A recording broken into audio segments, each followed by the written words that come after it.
Grandiose narcissists don't do well in the therapeutic relationship. It's like they're just not built for it How in come? a number of ways. The whole personality type is they feel they have to dominate, they have to feel superior. Vulnerability is not something that they see as an asset. Um, they need to be the smartest person in the room. So they just aren't built for it. Just interrelationally for talk therapy. So we're talking about talk therapy.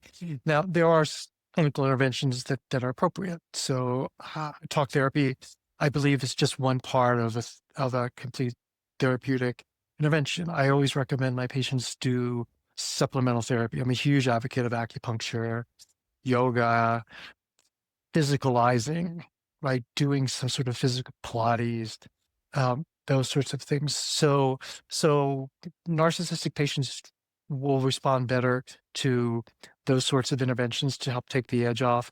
But narcissism is so deeply ingrained, and it doesn't suit itself to interrelational therapies. I've read that narcissistic traits have increased 30% or more in American Uh-huh. college students since the Yep. 1980s. Yep. Why is that happening, and how can it be a bad thing? And what are the causes of narcissistic personality disorder?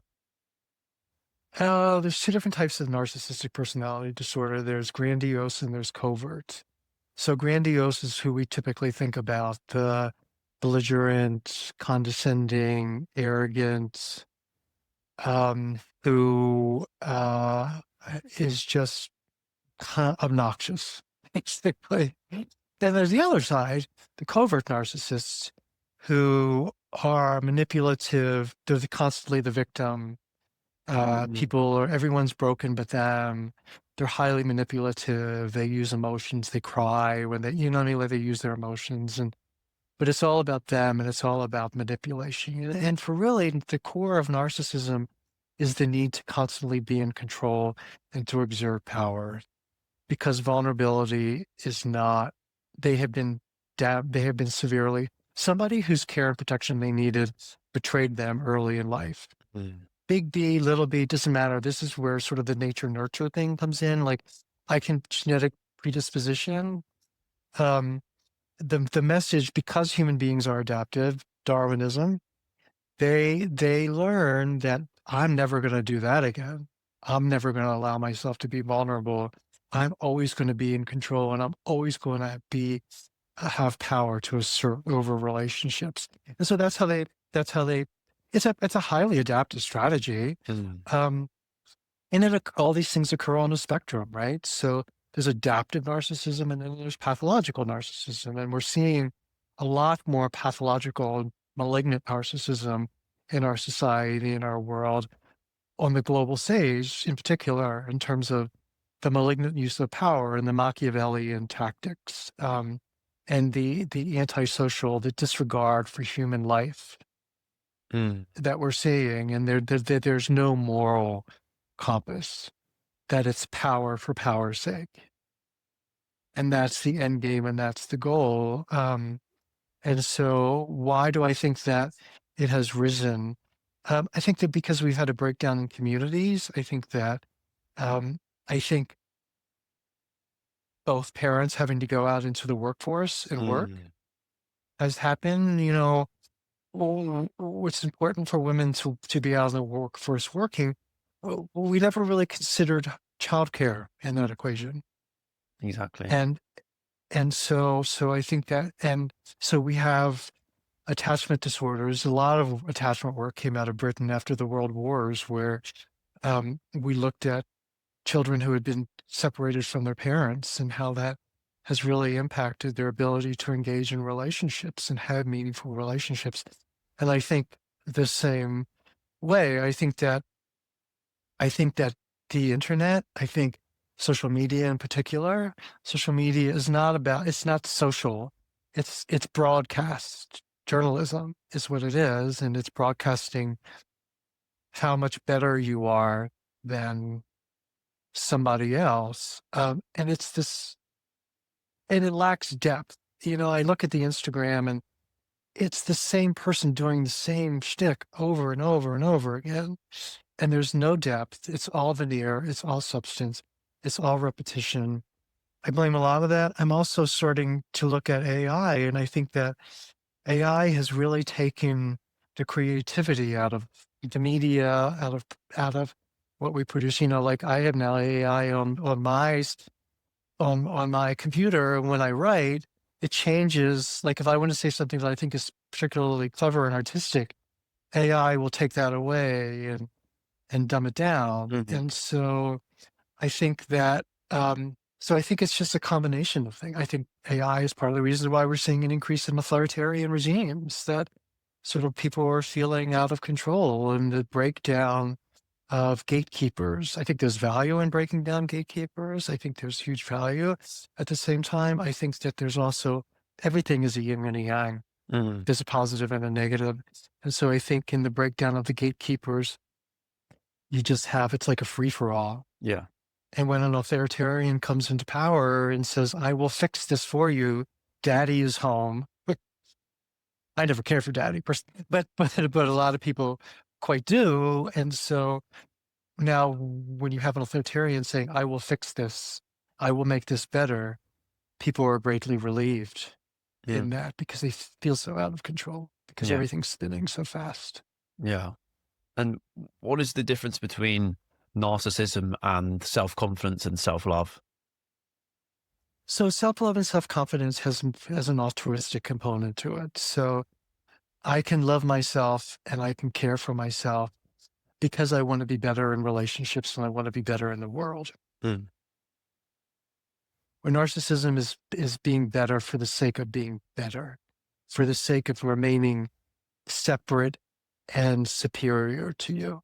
And I think that in self-care, there's an element of humility that's lacking in narcissism. So in self-care, you have humility. In narcissism, you have hubris. And we know what happened to Icarus, don't we? He flew so close to the sun and his wings melted and he crashed. Mm. So, yeah. Yeah. And what are the small signs that you can pick up on to tell if someone's a psychopath or a narcissist? Well, they're quite different. I mean, so psychopath is somebody who has a flagrant disregard for um, anybody but themselves and will do anything to get what they want. A narcissist is a person who really makes you feel diminished, Mm. um, and who kind of makes you kind of scratch your head, like, really, like what was that? Was that? Um, and so I think that that does it. And we look for these. These are patterns of behaviors, right? I mean, a person Mm. just doesn't spring up at 30 and become narcissistic. Yeah. I mean, the character is revealed over time, and it's also revealed in moments of stress. So when there's a stressful moment, when there's an emotion, like when there's a flare up in a relationship, that's when a person's true character Mm. comes out. And so if in those moments we we see a person's true colors, essentially, is what happens. Yeah. And I know someone I've interacted with someone, won't say where because it might reveal who they are if they're listening. um, Well, we all do. yeah. Um, when I speak to them, they often have, like, when I look in their eyes, there's no expression and it's empty. And they often force a laugh or a smile. And there's some small signs, but what could that indicate about that person from your experience? Because it's happened like repeatedly. I've repeatedly experienced that interaction. It could be a number of things. I mean, they could be autistic. There could be an element of autism Mm. associated with it, which is a genetic component. I mean, there's a neurophysiological component. They could be thinking constantly like self-absorbed in themselves and thinking about how what you're saying is impacting them. Like the filter through which they run information is them, is like me centered. Mm. So it could be that those two things. Mm. And what can you do to tell if someone is trying to manipulate you or trying to take advantage of you and they're trying to do it subtly? What are some telltale signs? What are some red flags in relationships or in friendships with these I Machiavelli? feel, I mean, we have to trust our, our instincts, the connection now that we know, like our gut biome and our brain, and like our gut is our second brain, and I feel my emotions in my stomach. Like I Mm, always feel a sense of angst, and I think we have to trust those feelings. And when we feel a sense of angst, it's because we're in an unsafe environment, that this just doesn't feel right, and this doesn't feel safe, and we need to pay attention to it. And then we have to look for patterns. Um, and we have to sort of look at optimism bias, right? Which tells us, oh, no, they're not, they're fine. This isn't, they're good people. They would never do X, Y, or Z. And so that's where looking at patterns. But I think trusting your judgment and thinking like, no, that's not right. That just just not, something doesn't really add up here. And trusting that, mm, trusting self. Because one thing we know about narcissistic people is they're manipulators. There's three tactics that they use. The three main tactics are the narcissistic cycle of abuse, where they feel threatened, they act out in anger, and then they become the victim. How dare you do that to me? And then by becoming the victim, it throws you off, right? And now all of a sudden, you're like a perpetrator, and you're like, wait a minute, I was just sort of asking to borrow the keys to the car. Like, how am I, how am I, how am I a perpetrator? And then the second one is gaslighting, where they tell you that your perception is wrong.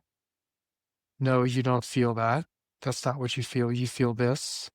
Well, no, first, no, I feel that. So that. And then the second one is love bombing, right? Or the yeah. third one, I'm sorry, is love bombing, where, oh, I'm so sorry, blah, blah, blah. I, mea culpa, I'm so sorry, I'll never do that again. And then 15 minutes later, here we are. Mm. Does that all come from a place of crippling insecurity? And is it low self-worth as well? What are the deeper feelings behind the behavior? It's crippling. I think that it's a function of feeling out of control. I think it's a power struggle. I think Mm, it's not liking, needing to be in control, needing to feel powerful. I think it can be a sense of low self-esteem, low self-concept. Self-esteem and self-concept are different. Um, Self-concept is more about who I am in the world, and if I am deficient, and live in a place of scarcity. But it also can come from overindulgence. Like, there were generations of kids who got trophies just for showing up. I never got a trophy. And I'm kind of glad I didn't, actually. yeah. And so, it's like, you're the best, you're the most beautiful, you're the smartest. If they're told that, then that's what they internalize. So that's a dangerous way to go too.